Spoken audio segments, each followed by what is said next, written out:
रामलाल अमन कुमार के घर नौकरी करता था। अमन कुमार का बेटा सौरभ एक बड़े स्कूल में पढ़ता था, जबकि रामलाल का बेटा दीपक एक सरकारी स्कूल में पढ़ता था। सौरभ और दीपक दोनों ही पढ़ने में होशियार थे और अपने अपने स्कूल के अच्छे बच्चों में उनका नाम था। देखो पापा, मेरा रिपोर्ट कार्ड मिल गया, मैं क्लास में फर्स्ट आया हूँ। अरे वाह सौरभ, मुझे पता था मेरा बेटा इस बार भी क्लास में फर्स्ट आएगा। अरे रामलाल, दीपक भी तो अपनी क्लास में फर्स्ट आया है ना? अभी कुछ देर पहले ही वो भी अपना रिपोर्ट कार्ड दिखा रहा था। जी साहब, वो भी अपनी कक्षा में अव्वल आया है। पापा, सरकारी स्कूल में पढ़कर तो कोई भी फर्स्ट आ जाता है, वहाँ की पढ़ाई तो बहुत आसान है। दीपक ने कोई बड़ा काम नहीं किया, एक छोटे से स्कूल में फर्स्ट आकर। सौरभ, ये लो लड्डू, मैं फर्स्ट आया हूँ ना तो बापू ने सबको बांटे हैं। मैं नहीं खाता ये बेकार से लड्डू। मॉम, वो चॉकलेट बादाम कहाँ हैं जो आपने सबको खिलाए हैं? मेरे पापा तुम्हारे बापू की तरह सस्ते लड्डू नहीं लाते, वो तो चॉकलेट ड्राई फ्रूट लाए हैं। और ज्यादा इतराने की जरूरत नहीं है, तुम हमारे नौकर के बेटे हो, जितनी मर्जी कोशिश कर ले तो मेरी बराबरी नहीं कर सकता। सौरभ बेटा, ऐसे नहीं बोलते, दीपक भी अच्छा बच्चा है। मॉम, मुझे दीपक एक आंख नहीं भाता, मेरे सामने पापा उसकी तारीफ करते रहते हैं, मुझे बिल्कुल अच्छा नहीं लगता। मैं कपिल के घर खेलने जा रहा हूँ। सौरभ को दीपक से नफरत थी। दीपक भी उसकी तरह पढ़ाई में बहुत अच्छा था। ये बात सुनकर सौरभ और गुस्से में आ जाता है। सौरभ कपिल के घर खेलने चला जाता है। क्या हुआ सौरभ, आज तू बड़ा गुस्से में है? मैं दीपक से नफरत करता हूँ। आज मैं जब पापा को अपना रिपोर्ट कार्ड दिखा रहा था तो दीपक ने भी अपना रिपोर्ट कार्ड दिखाया, वो भी मेरी तरह फर्स्ट आया है। फिर तुम ही बताओ, फिर पापा उसकी भी तारीफ करने लगे, वो हमारे नौकर का बेटा है, ये बात मुझे उसे समझानी होगी। अरे तू चिंता क्यों करता है, सब ठीक हो जाएगा। अच्छा सुन, कल दोपहर में सारे दोस्त गेम में पैसे लगा रहे हैं, तू कितने लगाएगा? मेरी तरफ से 200 रुपए लगा दे।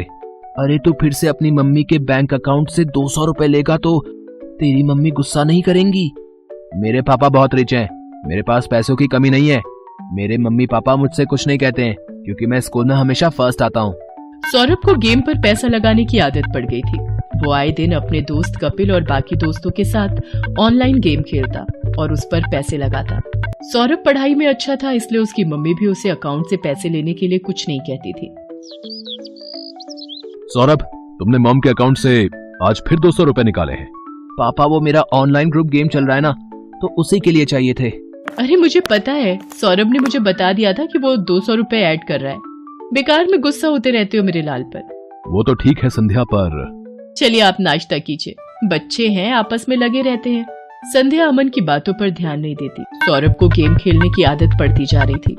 एग्जाम भी नजदीक आ रहे थे। एक दिन, सौरभ क्या बात है, आजकल लग रहा है तुम पढ़ाई पर ध्यान नहीं दे रहे हो। तुम्हारी मैम का फोन आया था, तुम 2 दिन से ट्यूशन में लेट पहुंच रहे हो। मम्मी, वो एग्जाम आ रहे हैं ना, तो मैं कपिल के घर बैठकर पढ़ाई करता हूँ। हम दोनों साथ में ही ट्यूशन जाते हैं, तो पढ़ते हुए समय का पता ही नहीं चलता। अच्छा ये बात है, तुम कपिल के घर बैठकर एक्स्ट्रा टाइम में पढ़ाई कर रहे हो, ये बहुत अच्छी बात है। उधर दीपक भी अपनी आने वाली परीक्षाओं की तैयारी कर रहा था। बापू, इस बार मुझे फिर से फर्स्ट आना है, देखना मैं खूब मेहनत करूंगा। अब मुझे पता है मेरे बेटे, तुम पढ़ाई में बहुत मेहनत कर रहे हो। देखना, तुम्हारा ये जोड़ा हुआ विद्याधन एक दिन तुम्हारे बहुत काम आएगा और तुम एक दिन हम सबका नाम रोशन जरूर करोगे। चलो दीपक बेटा, अब आकर ये दूध चावल खा लो, मैंने तुम्हारी पसंद के बनाए हैं। और तुम वो कहाँ जा रहे हो अपनी कक्षा के बच्चों के साथ? माँ, मैं साइंस म्यूजियम देखने जा रहा हूँ, वहाँ पर विज्ञान संबंधित बहुत से उपकरण हैं। टीचर बता रही थी हमें वहाँ जाने से बहुत कुछ सीखने को मिलेगा। अच्छा, ये तो बहुत अच्छी बात है। दीपक स्कूल के बच्चों के साथ साइंस म्यूजियम देखने जाता है। वहाँ उसे प्राइवेट स्कूल के बच्चे भी दिखाई देते हैं, जिनमें सौरभ भी होता है। सौरभ, ये तो वही लड़का है जो कई बार तेरे घर पर भी देखा है। अरे ये हमारे नौकर रामलाल का ही तो लड़का है, गरीब नौकर का बेटा है ये। हाँ, ये नौकर का बेटा है, फिर तो ये भी नौकर हुआ। सब बच्चे दीपक पर हंसने लगते हैं। दीपक घर आकर सुस्त और उदास हो जाता है। बापू, सब बच्चे मुझे नौकर का बेटा कहकर चिढ़ा रहे थे, सब बच्चे मेरे ऊपर हंस रहे थे। अरे मेरे बच्चे, तू इतनी सी बात पर बुरा मान गया? मैं तुझे तभी तो पढ़ा लिखा कर बढ़ा रहा हूँ ताकि तू पढ़ लिख कर बड़ा आदमी बन सके और पैसे कमा सके। रामलाल की बातों को सुनकर दीपक में हिम्मत आ जाती है और वो खुश हो जाता है और खूब मन लगाकर पढ़ाई करने लगता है। अगले दिन दीपक स्कूल जाता है तो उसकी टीचर उसे कक्षा में पूरे साल अच्छा करने के लिए पुरस्कार देती है। दीपक ने पूरे साल बहुत मेहनत करके अव्वल स्थान पाया है, इसलिए दीपक को स्कूल की तरफ से कक्षा में best student of the year का अवार्ड दिया जा रहा है। और मैं जानती हूँ कि फाइनल एग्जाम जो आने वाले हैं, दीपक उसमें भी फर्स्ट क्लास पास होने की पूरी कोशिश में लगा होगा। Thank you ma'am. सब बच्चे तालियां बजाकर दीपक की प्रशंसा करते हैं। घर आकर दीपक अपने बापू और माँ को सारी बात बताता है। अरे वाह, ये तो बहुत सुंदर पुरस्कार है। जीते रहो मेरे बच्चे। बापू, मैं ये पुरस्कार अमन अंकल को दिखाकर उनका आशीर्वाद लेना चाहता हूँ। ठीक है बेटा, चल तू उनका भी आशीर्वाद ले ले। संध्या, तुम्हारे बैंक अकाउंट से 1 लाख रुपए निकल गए और तुम्हें पता तक नहीं। मैं भला इतने पैसे एक साथ कहाँ खर्च करूंगी? मुझे भी कुछ समझ नहीं आ रहा, ये सब कैसे हो गया? रुको, मैंने बैंक से सारी डिटेल निकलवाई है। बैंक की तरफ से ही फोन है। अमन बैंक वालों से फोन पर बात करने लगता है। रामलाल और दीपक भी वहीं खड़े थे। हो गया सत्यानाश। और दो लाडले को मोबाइल फोन। तुम्हारे बेटे ने बेवकूफी में 1 लाख रुपए न जाने किसी ऑनलाइन गेम में लगा दिए।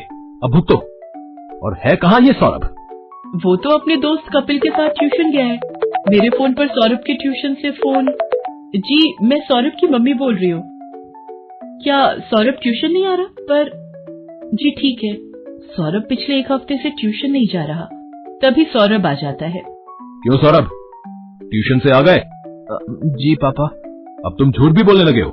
तुमने 1 लाख रुपए किसी ऑनलाइन गेम में लगा दिए और 1 हफ्ते से ट्यूशन भी नहीं जा रहे हो। 2 दिन बाद तुम्हारे फाइनल पेपर हैं। Papa mummy, I am sorry. मैं कपिल के बहकावे में आ गया था और उसी की वजह से आज मैं स्कूल टेस्ट पेपर में भी पहली बार फेल हो गया। अरे रामलाल, तुम कब आए? और दीपक बेटा, ये तुम्हारे हाथ में क्या है? जी ये वो, आज मुझे स्कूल में बेस्ट स्टूडेंट का अवार्ड मिला, तो आपका आशीर्वाद लेने आ गया। जीते रहो बेटा, खूब तरक्की करो। अमन दीपक को आशीर्वाद देकर चुपचाप अपने कमरे में चला जाता है। पापा, क्या मैं अंदर आ सकता हूँ? मुझे अभी तुमसे कोई बात नहीं करनी सौरभ, अपने रूम में जाओ। मम्मी पापा मेरे से नाराज है, वो मेरे से बात नहीं कर रहे। सौरभ, अगर तुम्हें सच में अपनी गलती का एहसास है तो अपनी गलती को सुधारो, फिर तुम्हारे पापा का गुस्सा ठंडा हो जाएगा। मुझे पता है मम्मी, मुझे क्या करना है। सौरभ ने अब कपिल और उसके दोस्तों के साथ गेम खेलना बंद कर दिया और खूब मन लगाकर पढ़ने लगा। पर 2 दिन बाद उसका मैथ्स का पेपर था। उसने ट्यूशन की बहुत छुट्टियां ले ली थी और उसका कोर्स अभी बहुत बाकी रह गया था। मम्मी, मेरा बहुत सारा सिलेबस अभी रिवीजन के लिए बाकी है, मैं कैसे कर पाऊंगा? कुछ सवाल तो मुझे समझ भी नहीं आ रहे। सौरभ, तुम एक काम क्यों नहीं करते? दीपक की मैथ्स बहुत अच्छी है, उसके मार्क्स भी बहुत अच्छे आते हैं और मैंने सुना है अब तो सरकारी स्कूल की पढ़ाई भी बहुत अच्छी हो गई है और प्राइवेट स्कूल की किताबें और सरकारी स्कूल की किताबें एक जैसे कोर्स की पढ़ाई जाती हैं। मम्मी, क्या दीपक मेरी मदद करेगा? मैंने हमेशा उसके साथ गलत व्यवहार किया है। कोई बात नहीं, पर अब तुम्हें अपनी गलती का एहसास है, ये बहुत बड़ी बात है। रामलाल, दीपक को जरा बुला लाओ, सौरभ को मैथ्स में उसकी सहायता चाहिए। हाँ हाँ मालकिन, मैं अभी बुला लाता हूँ। सौरभ दीपक की सहायता से मैथ्स के पेपर की तैयारी करता है और बाकी सभी विषयों में भी सौरभ अब दीपक के साथ ही पढ़ने लगा। सौरभ भी दीपक की तरह अपने स्कूल में फर्स्ट आता है। सौरभ, तुम्हारा रिजल्ट देखकर मैं आज बहुत खुश हूँ। पापा, ये सब दीपक की वजह से ही हुआ है। इसने मेरी एग्जाम के दिनों में बहुत हेल्प की।